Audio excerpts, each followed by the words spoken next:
LB Nagar లో దారుణం చోటు చేసుకుంది. అయితే బాలుడు అద్విక్ పైన కుక్కల దాడి జరిగింది. దాదాపుగా కుక్కల దాడికి చాలా మంది బాలురు అస్వస్థతకు గురవుతున్నారు. ఇప్పుడు అయితే బాలుడి పరిస్థితి అసలు విషమంగా ఉందని చెప్తున్నారు. కాస్త స్పృహలో ఉన్నట్టు ఐసీయూలో ఉంచినట్టయితే తెలుస్తుంది. ఎల్బీ నగర్ హాస్పిటల్లో అడ్మిట్ చేశారు. అయితే వీధి కుక్కలు కరవడం వల్ల చాలా చోట్ల గాయాలు అయినట్టుగా గుర్తిస్తున్నారు. అయితే డాక్టర్లు ఈ విషయం పైన ఎలాంటి స్పందన లేదు. కాస్త స్పృహలో ఉన్నట్టయితే తెలుస్తుంది.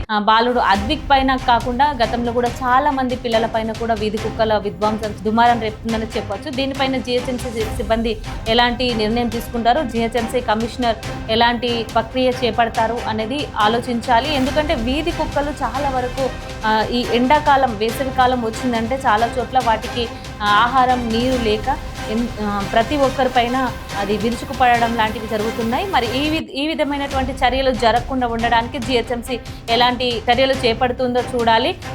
బాలుడు అద్విక్ విషమంగా ఉండడం వలన చాలా ఆందోళనకు గురవుతున్నారు తల్లిదండ్రులు. చూద్దాం ఏం జరుగుతుందో.